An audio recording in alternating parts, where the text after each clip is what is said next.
మంచి చేయటానికి ఆయన నీ ముందునే నడుస్తూ ఉంటాడు. నువ్వు మంచి హృదయం కలుగుంటే, మంచి మనసును కలుగుంటే, మంచి మనసుతో నువ్వు దేవుణ్ణి వెంబడిస్తే ఆ దేవుడు ఒక మంచి ద్వారాన్ని లేదా మంచి ఒక ఆశ్చర్యమైనటువంటి కార్యాన్ని నీ పట్ల దేవుడు చేస్తాడు. ఒక దేశంలో ఒక పెద్ద రెస్టారెంట్కి రాత్రిపూట ఒక వృద్ధ దంపతులు వచ్చారు. ఆ వృద్ధ దంపతులు వర్షంలో అలా దిగి ఆ వాటర్లోకి వెళ్తున్నప్పుడు ఆ రిసెప్షనిస్ట్ దగ్గరికి వెళ్ళి అడిగారు, బాబు మాకు ఒక వాటర్ రూమ్ కావాలి అని అడిగితే ఆ రిసెప్షనిస్ట్ చెప్పాడు,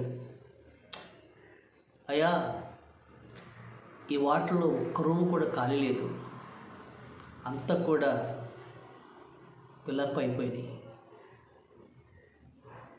అలాగని ఈ ఈ ఈ పట్టణంలో ఒక్క హోటల్లో కూడా ఖాళీ ఉండవు. ఈరోజు ఇక్కడ ఒక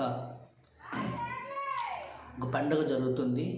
చాలామంది సెలబ్రిటీస్ కావచ్చు, రాజకీయ నాయకులు కావచ్చు, ఇక్కడ చాలా ఈరోజు కొన్ని 3 రోజుల నుంచి ఇక్కడ కార్యక్రమాలు జరుగుతున్నాయి.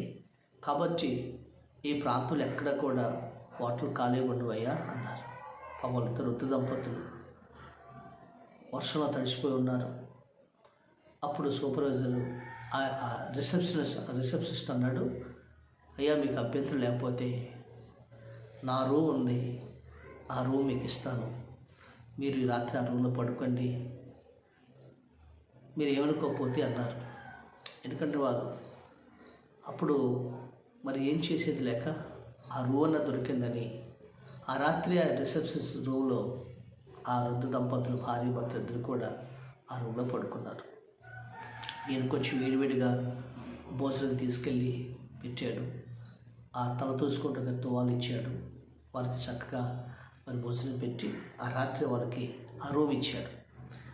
తెల్లారి ఉదయాన్నే, బాబు నీకు చాలా వందనాలు, దేవుడిని దీవించును గాక అని ఒక కార్డు అతనికి ఇచ్చి ఆ రోజు దంపతులు ఇద్దరు కూడా వెళ్ళిపోయారు. వెళ్ళిపోయిన ఒక వారం రోజులకి ఆయనకు ఒక లెటర్ వచ్చింది. లెటర్ వచ్చినప్పుడు ఆ లెటర్లో ఏముందంటే, నిన్ను ఫలానా ఆ పట్టణంలో ఎండిఓగా, అనగా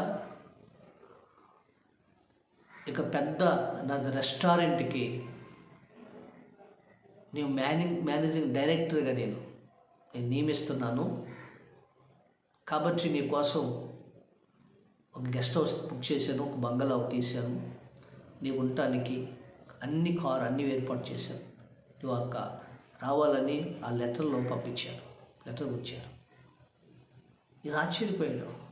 చిన్న రిసెప్షన్గా పనిచేస్తున్నాడు. ఎవరయ్యా అని చూస్తే ఆ రాత్రి వచ్చినటువంటి దంపతులు ఆ పట్టణంలోని దేశంలోని ఒక పేరు మార్చిన ఒక కోటేశ్వరుడు. ఆయనకు అనేకమైన రెస్టారెంట్లు ఉన్నాయి. ఆ రాత్రి ఆ రిసెప్షనిస్ట్ ఆ బిడ్డకి, ఆ యవనస్తుడికి దేవుడు ఆ రూపంలో ఆయనకి సహాయం చేశాడు. పేదవాడు కానీ నమ్మకమైన వాడు, మంచి మనసు కలిగిన వాడు.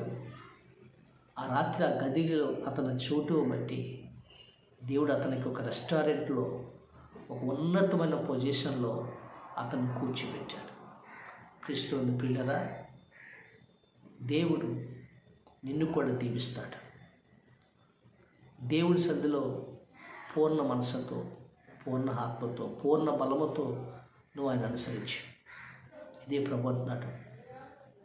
ఆ గదిలో ఆయనకి స్థలం ఇచ్చాడు. యేసయ్య అంటున్నాడు, ఇదిగో నేను తలుపు వద్ద నుండి తచ్చున్నాను, ఎవరైనా నా స్వరమేని తలుపు తీసిన యెడల నేను అతనిలోనికి వచ్చి అతనితో కలిసి అతనితో నేను భోజనం చేస్తాను అని ప్రభు చెప్పాడు. ఈరోజు నీ హృదయం అనే గదిలోనికి యేసు ప్రభుకి నువ్వు చోటిస్తే ఆ యేసు ప్రభు నీ జీవితాన్ని అనేకులకు ఆశీర్వాదకరంగా మారుస్తాడు. అనేకులకు నిన్ను ఆనందమయంగా మారుస్తాడు. ఈరోజే నీ హృదయం అనే గదిలోనికి ఆ యేసయ్యకి చోటించి చూడు. ప్రభు నీ హృదయ వాంఛలను తీరుస్తాడు. దేవుని మాటలు దీవించును గాక. ఆమేన్. Praise the lord.